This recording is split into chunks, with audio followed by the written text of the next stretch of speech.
Saya mohon bagi teman-teman yang nyimak vlog ini tolong disimak dengan detail, jangan di skip. Kenapa? Karena risiko gagal paham. Kita akan coba masuk ke 15 episode. Ini episode pertama. Simak terus ya, jangan skip. Karena di sini banyak pemahaman yang cakep.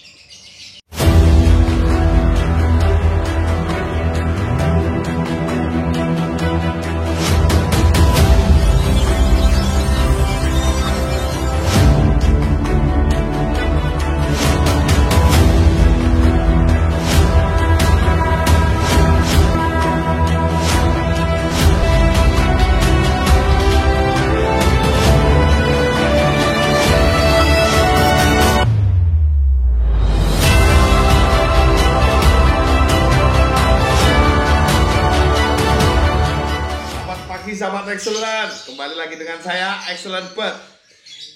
Apa kabar smart people? Apa kabar orang-orang pintar? Hari ini kita akan sama-sama bahas, kita akan sama-sama berpikir bagaimana caranya kita lebih paham, lebih dalam lagi tentang labet supaya labet kita bisa maksimal atau di titik yang paling tinggi yaitu konslet. Oke? Jadi gini teman-teman, saya ingin mengajak teman-teman untuk berpikir atau membuka wawasan teman-teman supaya teman-teman nggak kebingungan ketika melihat vlog yang pertama itu.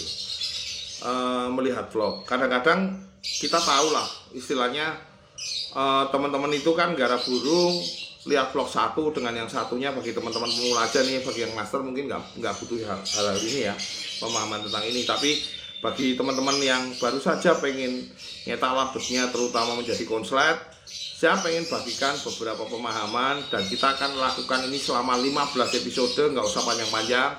Kita lakukan step by stepnya aja supaya nggak bingung. Jadi saya akan bicarakan kenapa sih rata-rata saat ini pemula itu bingung, karena dia dari lihat vlog satu dan satunya, lihat vlog lagi lainnya, lihat vlog lagi lainnya, semua bingung. Itu halnya sama seperti saya ketika saya itu belajar selama 2 tahun dengan 9 orang guru yang konsisten dan beberapa orang guru yang hanya via WA saja atau via telepon. Itu wajar, ketika saya belajar waktu itu pun saya mengalami satu kebingungan. Coba disimak ya, ini apa namanya, nanti di sini saya akan kasih gambarannya di papan tulis ini, nanti akan saya tampilkan di sini videonya. Ada 9 jalan menuju konslet waktu saya belajar. Maksudnya 9 jalan seperti apa Om? Maksudnya begini teman-teman. Dulu waktu saya belajar saya sempat kebingungan. Waktu saya belajar sama Om Baleva itu dia pakainya millet polos rata-rata. Waktu beberapa orang pakainya pakan rendah lah, intinya nggak pakan tinggi. Terus waktu saya belajar sama Om Heri Purnomo, sama beberapa guru yang dari Banjar, waktu itu malah belum ada Om Novi Banjarnegara ya, belum ada Om Novi Banjarnegara, masih Om Ali Bejo, Om Heri Purnomo, Om Adi PRC. Saya juga lihat vlog-vlog Om Adi PRC, juga lihat vlog-vlognya Om, istilahnya belajar juga dari Heri Purnomo. Kok berbeda banget, dari mulai pakainya beda, cara rawatannya beda. Nah, bedanya apa teman-teman? Banyak banget perbedaan. Nah, nanti kita bahas satu-satu kok perbedaannya seperti itu. Satu hal yang teman-teman harus paham, sebelum teman-teman garap burung, teman-teman belajar salah satu konten, monggo silahkan diselidiki dulu.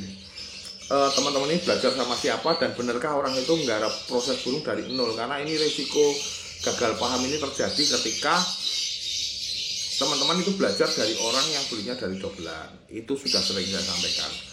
Jadi gini teman-teman, tiba-tiba teman-teman lihat vlog, terus vlognya itu menjelaskan tentang labet konslet yang dia punya, dan kebetulan orang itu belinya sudah posisi jadi atau sudah dobelan.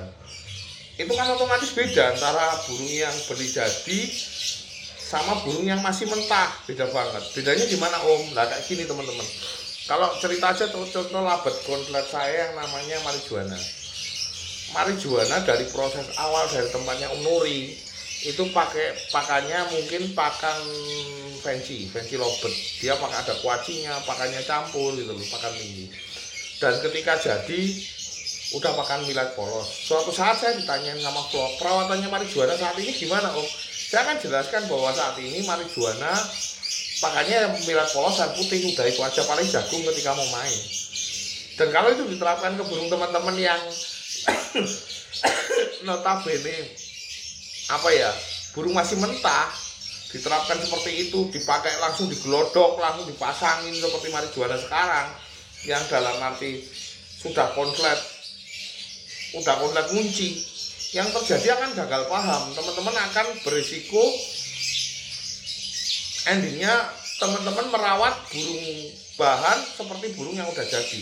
Padahal teman-teman nggak tahu ceritanya dulu dari awal, pakannya waktu awal pakai fancy labet, terus habis itu pakai pakan excellent ketika proses berjalan di tempat saya dan akhirnya ngunci di tempat saya. Terus setelah udah ngunci saya ganti millet polos, jadi sampai 3 tahap pergantian pakan. Nah, pemahaman ini yang teman-teman nggak dapat gitu loh, nggak dapat dari vlog-vlog yang hanya bahas sekilas, tidak bahas dari awal ceritanya, bahkan dari orang pertama dulu gimana beli setelah jadi, diwawancarainya ketika di tempat orang yang pegang terakhir yang sudah posisi ngunci, tidak diruntut dari orang latar belakang orang yang sebelumnya. Itu kan risikonya gagal paham gitu loh teman-teman. Makanya ketika teman-teman lihat vlog, aku makanya sarankan untuk selidiki dulu. Dia itu proses yang ditanyain ketika proses satu burung itu benar-benar burung itu dari mentah apa dari beli sudah doblan atau beli sudah kontrak jadi. Soalnya banyak banget sekarang orang tuh udah punya istilahnya beli kontrak jadi aja udah bagiin settingan, sudah posisi beli doblan aja udah bagiin settingan. Itu loh. Jadi yang buat pemula ini bingung sebenarnya hal-hal seperti ini sebenarnya gitu loh. Jadi kalau memang dari dasar memang harus tahu pemahaman dari dasar seperti apa. Dan jangan bingung ketika teman-teman lihat vlog sana, lihat vlog sini, lihat vlog sana, lihat vlog sini. Karena aku bilang ada 9 jalan menuju kontrak, bahkan mungkin ratusan, bahkan ribuan jalan, ribuan settingan. Tergantung cara orang itu mungkin pada saat pengalamannya dia berjalannya waktu, dia itu nemunya seperti apa. Nggak sengajanya seperti apa, nemunya seperti apa, dan itu tidak bisa dijadikan acuan kecuali kondisi burungnya om sama yang punya orang pada saat nemu itu kondisinya sama, kondisinya kayak apa, level birahinya seperti apa, karakter burungnya seperti apa, beda kan otomatis garapnya juga beda. Jadi teman-teman juga harus punya 2 hal yang harus dipahami, nggak cuman ada 2 hal yang harus dipahami. Kita simak lagi. Jadi 2 hal yang harus dipahami, kita lihat dari diagram yang saya buat ini. 2 hal yang harus dipahami yaitu ketika kita satu dapat burung dalam kondisi apa yang tadi saya bilang, apakah dari doblan, apakah dari bahan mentah, apakah dari bahan jadi, istilahnya burung jadi, ataukah juga libido burung yang kita harus lihat, cek kondisinya seperti apa. Ini yang sangat berpengaruh ketika kita nggak ada burung. Untuk pemahamannya memang butuh jam terbang. Jadi kondisi burung saat kita dapat birahinya seperti apa, misalnya udah birahi aja juga kita tahu cara menerapkannya gimana, cara merawatnya gimana, atau libido burungnya ini gampang birahi apa enggak, itu yang harus disimak. Yuk kita simak lagi ya. Yang kedua, ada beberapa guru yang memang membagikan tekniknya berbeda dan semua jadi konslet. Apakah mereka salah? Enggak, mereka nggak ada yang salah. Mereka benar-benar niat tulus membagikan tekniknya. Cuman kadang-kadang kita yang salah paham, karena waktu itu ya sempat bingung selama 2 tahun. Pakai pakan tinggi, apa pakai pakan rendah, apa pakai pakan sedang. Akhirnya saya waktu itu belajar sampai konsep tak buat 3 macam settingan beberapa burung saya. Ada yang pakan rendah, pakan sedang, sama pakan tinggi. Dan saya sempat kebingungan karena kebetulan dulu tuh banyak, kalau teman-teman fenomena zaman dulu nih, teman-teman tahu deh, dulu orang berpikir bahwa labet konslet itu rata-rata tercipta di daerah dingin. Tapi untuk labet konslet yang pertama yaitu Kusumo, ya terserah mau dibilang konslet karena konslet itu hanya istilah ya. Dulu waktu itu Vector juga Kusumo. Nah, itu di daerah yang aku bilang Klaten itu panas, sedikit BMP. Ini Klaten itu panas. Tapi saya kembali belajar lagi dengan beberapa orang seperti di Wonosobo, di Banjarnegara yang notabene cuacanya lebih dingin daripada di Jogja, terus di Bandung yang cuacanya juga dingin, dan aku waktu jemur di sana ngerasain banget panasnya kok jam 1, jam 12 siang itu nggak terasa gitu. Nah, ini yang akan membuat teman-teman bingung. Jadi sebelum teman-teman belajar, yang pertama kali teman-teman lakukan, teman-teman harus tahu cuaca lokasi kita garap burung, maksudnya tempat tinggal teman-teman yang untuk garap burung. Misalnya teman-teman di daerah seperti Jogja panasnya, atau di daerah yang kayak Jawa Timur itu panas, atau teman-teman ini dari daerah dingin, itu akan sangat sekali berbeda ketika teman-teman garap di cuaca yang berbeda. Jadi polanya pun akan berbeda. Karena saya mau kasih tahu bahwa di cuaca yang lebih dingin itu cenderung dia butuh pakan yang lebih tinggi, sedangkan cuaca yang lebih panas dia cenderung lebih butuh pakan yang lebih rendah. Jadi nanti teman-teman bisa mulai belajar dari situ dulu. Simak yang salah satunya yaitu simak dulu kondisi cuaca di lokasi teman-teman masing-masing. Yang kedua, harus pakan seperti apa dan bagaimana cara prosesnya. Kita mulai bicara pakan dulu ya. Kita mulai. Jadi yang pertama yaitu cuaca dan lokasi kita ya. Catat ya, cuaca dan lokasi kita seperti apa. Teman-teman bisa belajar dari cuaca dan lokasi yang sama. Misalnya cuaca di Jogja ini panas banget enggak kayak di Madura atau di Jawa Timur.